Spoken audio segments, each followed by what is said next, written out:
empecé a pensar eh, cómo era posible que todo ese horror hubiera sucedido en mi barrio y que nunca nadie me hubiera hablado de ello. Hola, ¿qué tal, amantes del cine? En esta oportunidad vamos a hablar de El Ritual del Alcaucil, un documental que a mediados de este mes tuvo su estreno presencial en algunas salas de Argentina y a partir de hoy llega a la pantalla chica, tanto a la televisión como a dispositivos móviles, y por ello estamos en comunicación con su directora. Ella es Ximena González. Hola, Ximena, ¿cómo estás? Bienvenida. Hola Matías, ¿cómo estás? Gracias por la invitación. Por favor, muchísimas gracias a vos por regalarme este tiempito para hablar de la película. Antes de arrancar con algunas preguntas técnicas sobre el rodaje y demás, te voy a pedir que contextualicemos a la gente que está del otro lado y que me cuentes en qué consiste El Ritual del Alcaucil. Bien, bueno, El Ritual del Alcaucil es una película que transcurre en un barrio que está construido alrededor de 2 cementerios, donde los vecinos y vecinas más antiguas del barrio recuerdan muy precisamente algunos acontecimientos familiares, pero sistemáticamente olvidan acontecimientos que hacen a la historia del barrio, como desapariciones durante la última dictadura cívico-militar y también el entierro en fosas comunes de cuerpos de detenidos desaparecidos que eran enterrados como NN en las fosas de ese cementerio que es el epicentro del barrio. Y de acuerdo a lo que leí, el origen de la idea para hacer esta película está relacionado estrechamente con tu vida porque vos vivías en ese barrio. Sí, este barrio está en Avellaneda, el cementerio está en el epicentro de 3 barrios, digamos, ¿no? De Villa Corina, de Sarandí y Villa Domínico, todo en el partido de Avellaneda. Yo ahí nací, crecí y viví durante 30 años, como ese es el barrio de mi infancia, el cementerio era como parte central del barrio, la plaza a la que íbamos cuando éramos chicos y chicas estaba al lado del cementerio. Cuando uno se subía al tobogán, digamos, podía, o desde las hamacas, desde la altura de la hamaca, veía las tumbas que estaban linderas a la plaza y era como un paisaje muy habitual para todos nosotros. Y cuando fui un poco el puntapié para empezar a pensar la película tuvo que ver con que cuando yo estudié cine, con un compañero de la escuela de cine, filmamos en el cementerio de Avellaneda para un trabajo un poco experimental. El papá de este compañero estaba desaparecido y varios años más tarde el equipo argentino de antropología forense se comunica con él porque habían encontrado, reconocido, recuperado los restos de su papá. Y su papá había sido enterrado justamente en una fosa común en el cementerio de Avellaneda, donde nosotros habíamos estado grabando sin saber que allí habían sido enterrados cuerpos en fosas comunes, sin saber incluso que había estado ahí trabajando el equipo argentino de antropología forense, porque es algo que en el barrio no se contaba, no se decía, no se hablaba nada de eso.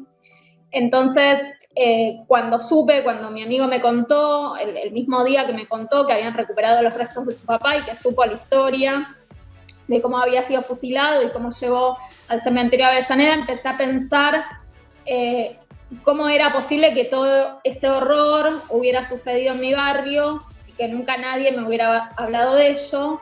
Y pensaba también qué otro horror estaría sucediendo ahora, qué otras formas de violencia posiblemente sigan sucediendo y estemos callando, ¿no? Entonces eso fue un poco la motivación de la película, que no solo es como una cuestión revisionista de qué hicimos o qué supimos hace 40 años, sino más bien tiene que ver con cuáles son esos mecanismos que se ponen en marcha en las comunidades para negar, ¿no? Para negar, para mirar para otro lado, para cada día decidir olvidar, y también no solo olvidar lo que pasó hace 40 años, sino olvidar lo que posiblemente también esté pasando ahora.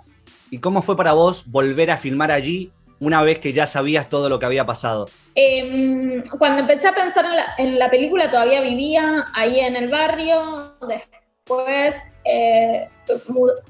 irme facilitó un poco la distancia, pensar algunas cosas. Igual tampoco me fui tan lejos, vivo en Barracas, que es un barrio ahí un poco lindante, Avellaneda, así que tampoco me fui tan lejos, pero como establecer cierta distancia me ayudó a poder pensar, ver y volver al barrio con una mirada, podría decirte, como de documentalista, digamos, ¿no? Como establecer cierta distancia y también empezar a volver a encontrarme con los personajes que son parte de la película, que en realidad todos me conocen desde que nací, pero volver a encontrarme con ellos y hablar desde otro lugar, ¿no? Como de repente empezar a hacer esas preguntas que nunca habían sido hechas, ¿no? Todo eso que permanecía latente, esas cosas que ni siquiera eran nombradas.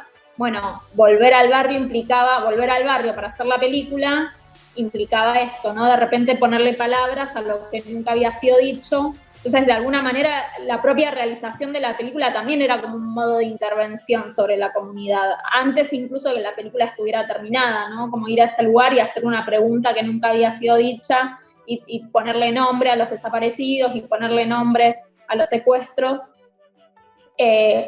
generaba también ahí como una especie de movimiento. Así que, por una parte, era una realidad que yo conocía, como un espacio, una realidad muy conocida, pero a la vez el desafío era pensar esto, cómo desnaturalizar aquello que estaba tan visto, ¿no? Qué tipo de tratamiento narrativo, estético iba a tener la película para no generar como una visita costumbrista o romántica o nostálgica al barrio de la infancia, sino que descubrir en ese espacio y en esos personajes qué era lo que estaba latente, ¿no? Qué es lo que ocultaron, qué es lo que callan. Cuando hiciste las entrevistas para la película, ¿te encontraste con alguna historia que te haya conmovido particularmente?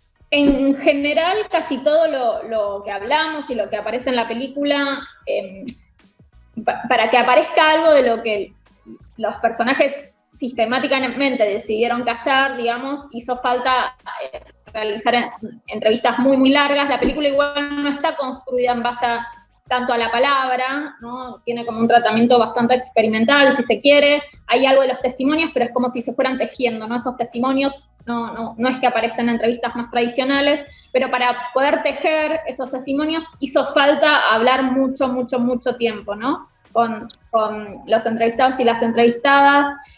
Gran parte de lo que dijeron allí eran cosas que ya habíamos hablado, fue necesario eso, como abordar primero todo lo que estaba ahí más al alcance de la memoria para después meterse en los huecos, digamos, ¿no? En las lagunas. Había primero que visitar a todos esos relatos ahí que estaban ya más organizados, más a la mano, para meterse luego en lo otro. Entonces ahí aparecieron algunas cosas que de repente, ahí cuando uno indagaba, algo más sabía, ¿no? Esto que en principio la gente dice, no, yo no sabía, no me acuerdo, no supe de nada. Después cuando uno empieza a indagar, ahí de hecho varios de los personajes tenían bastante cercana a la historia de algún secuestro durante la dictadura, ¿no? De alguien conocido, de algún episodio. Empezaban a aparecer esas cosas, que no era que habían estado en otro planeta, ¿no? Durante todo ese tiempo, o que no se viviera ese clima de terror instalado por el terrorismo de Estado. Uno de los testimonios sí que es más conmovedor para mí es el de una de las mujeres que da testimonio, que para mí es el personaje como un poco directriz, porque es la única que se permite dudar, digamos, ¿no? Hay como una de las mujeres que cuando vamos y le preguntamos, justamente empieza a pensar. De repente ella recuerda un episodio que vivió en la casa cuna con su hija, ¿no? Donde había niños que estaban allí, que ella pensaba que eran simplemente niños en adopción o abandonados, que le había llamado la atención tantos niños, pero que después empieza a pensar, ¿no? La cuestión de, bueno, pero no era que los abandonaban los padres, eran niños apropiados, y ese personaje realmente sí puede al menos hacerse alguna pregunta, ¿no? Como revisar qué era lo que estaba sucediendo en ese momento. Y esos testimonios para mí son como los más interesantes. ¿Cuál considerás que fue la parte más difícil de hacer este documental? Y creo que una de las escenas más difíciles, hay un espacio que estaba ya previsto en el proyecto, que a mí me interesaba registrar, que es un bar que está enfrente del cementerio, donde se juntan muchos de los trabajadores del cementerio, y es un bar como bastante marginal, si se quiere, tiene como ribetes algo sórdidos por momentos. Ese lugar yo lo conocía, digamos, por esto que te decía antes, porque era parte también del paisaje del barrio, lo conocía, pero realmente no lo frecuentaba, porque no es un lugar como bastante amigable creo, para una mujer para frecuentar, pero sabía que quería que eso fuera parte de la película, entonces empecé a acercarme para poder grabar, y estuve bastante tiempo ahí compartiendo con los hombres que iban a ese lugar para poder filmar, para poder registrar. Registré varias veces, fui mucho tiempo ahí a registrar, y lo más duro fue en uno de los rodajes que teníamos preparados para hacer, que cuando llegamos había 2 niñas que otras veces no habíamos encontrado, que son nietas de una señora que está encargada de uno de esos bares, y ahí como encontrarnos con esas infancias en ese lugar que para nosotras mismas era bastante complejo de habitar. Eso creo que fue lo más difícil, ¿no? La película trabaja, y eso también estaba pensado en el proyecto, como trabaja tanto con estos personajes más grandes, ¿no? Que son los que podrían recordar, pero hacen el intento por olvidar, ¿no? Son los que niegan la memoria, pero que podrían tenerla porque han sido testigos. Y por otra parte están todos los niños y las niñas, ¿no? Porque como yo creo que los niños y las niñas son los destinatarios directos del olvido, ¿no? Cuando los más grandes deciden olvidar, quienes pagan ese olvido son las nuevas generaciones, ¿no? Que se quedan sin historia. Entonces me interesaba toda esa línea de las infancias creciendo como crecí yo, en tumbas y hamacas, y con todos esos fantasmas de la historia que están allí dando vueltas. Y también aparecía, me permitía de la infancia pensar también en estas otras violencias que también siguen estando latentes, ¿no? Ya no se trata del terrorismo de Estado, no se trata de la dictadura militar, pero sigue habiendo otras violencias que están presentes y sobre las cuales a veces se elige mirar para otro lado. Entonces, en esa situación del bar, digamos, donde se cruzan estas líneas, estas infancias con estos personajes mayores, algo que estaba pensado ya desde el proyecto, pero que después ahí en el barrio y en la situación se hace carne, eso creo que fue lo más difícil, y de hecho creo que eso en la película es una de las escenas como más incómodas de ver, ¿no? Esa situación de esas niñas en ese lugar que pareciera no ser apropiado para que estén. La película ha participado de diversos festivales de cine, tanto a nivel nacional e internacional, de distintas magnitudes. Estuvo en el Marché du Film del Festival de Cannes, y ahora, por ejemplo, también se viene una participación en el Festival de Cine de La Plata. ¿Cómo ha sido la experiencia en los festivales? Bueno, en principio terminamos la película en un momento muy difícil para toda la exhibición del cine, porque la terminamos días antes de que empiece la pandemia y la cuarentena, ¿no? Se terminó en enero, febrero del 2020. Entonces, cuando teníamos que empezar a distribuirla, a moverla por festivales y demás, muchos festivales, algunos festivales no se realizaron, otros se realizaron de forma virtual, y eso hizo también que acotaran la programación, y eso implicaba que había un cupo menor, entonces era más difícil también ser parte de esos espacios. Así que tuvimos 2 años de bastantes dificultades para poder exhibir la película. A eso se sumó luego que cuando se abrieron un poco más los espacios y se volvió a cierta presencialidad.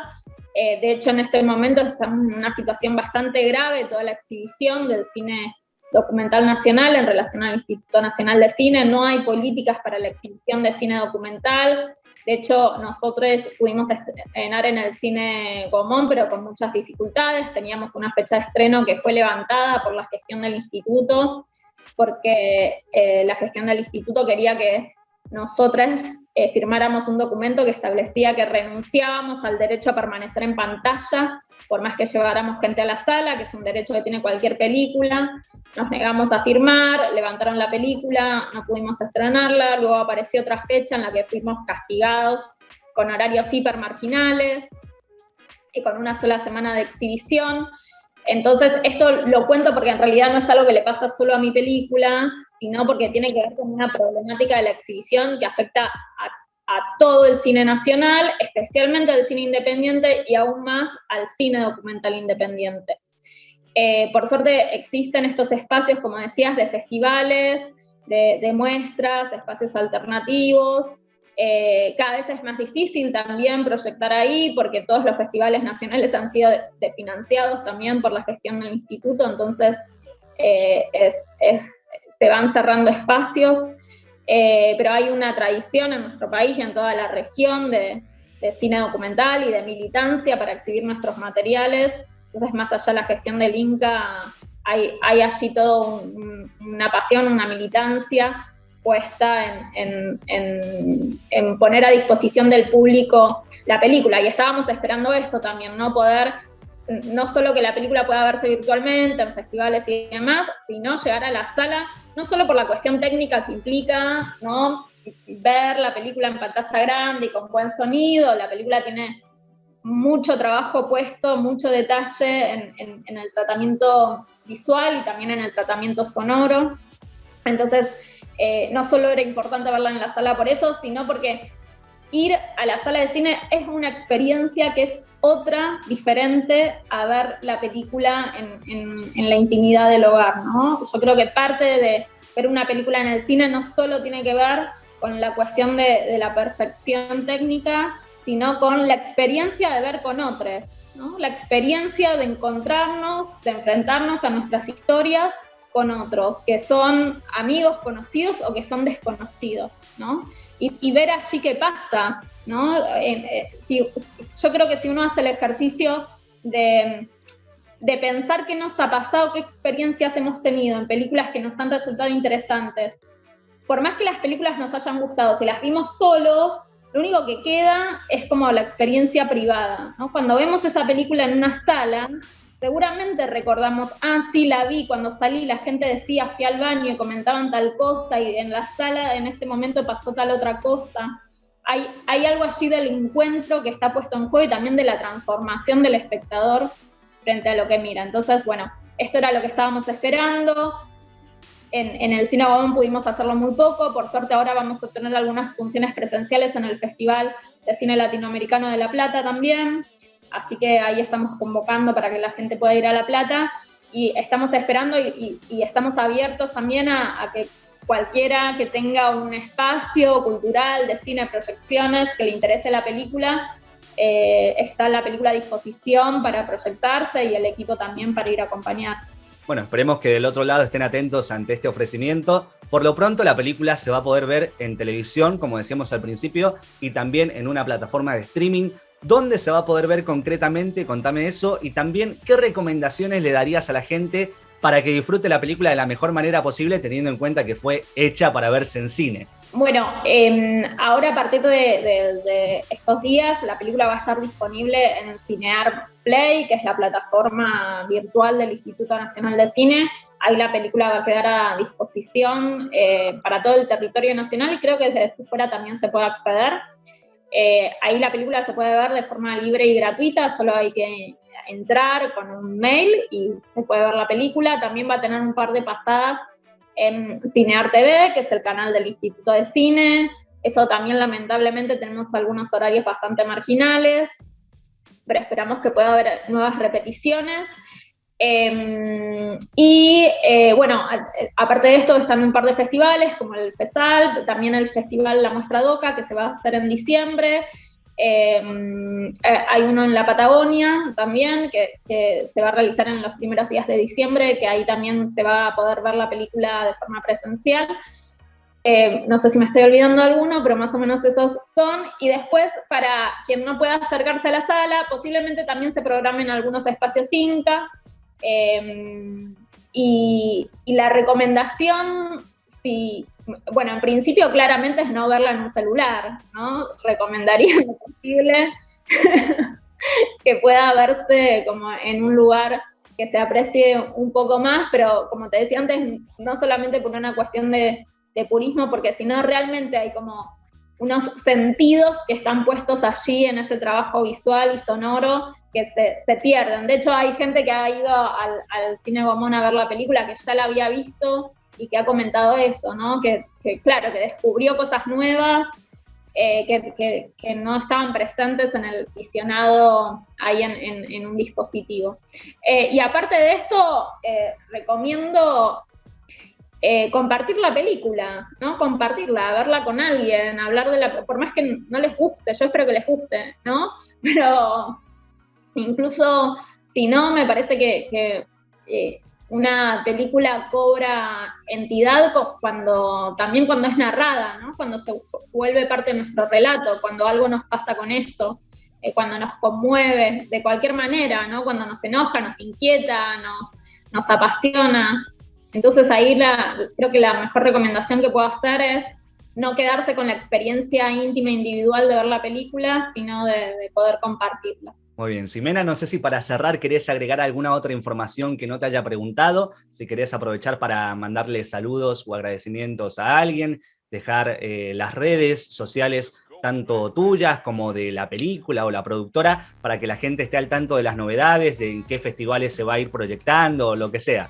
Sí, bueno, pueden seguir todas las novedades de la película en nuestras redes. En Instagram somos La Búsqueda Producciones, que es la productora de la película. En Facebook también, La Búsqueda Producciones o El Ritual del Alcaucil. Allí vamos a ir compartiendo todas las novedades que haya. Agradecimiento siempre, aparte del equipo, y hablo por el equipo también agradeciendo este espacio que también nos das voz, que es súper importante para quienes hacemos cine documental, dar a conocer nuestro trabajo. Así que un agradecimiento a ustedes, también a todo el equipo, a la gente, amigas, compañeros que siempre acompañan y especialmente a todo el movimiento de documentalistas organizados y organizadas que posibilitan que podamos seguir filmando, ¿no? Que defienden las vías de subsidio que son para el documental independiente y que estamos en la lucha por mejores condiciones para la exhibición. Muchísimas gracias, Ximena, nuevamente por tu tiempo y por la buena onda. Felicitaciones por el estreno de la película y bueno, suerte y éxitos con todo lo que queda por delante, que sepas que acá vas a tener las puertas abiertas para promocionar cualquier otro proyecto de cara al futuro. Buenísimo, bueno, muchísimas gracias. A vos, te mando un abrazo grande y estamos en contacto. Abrazo.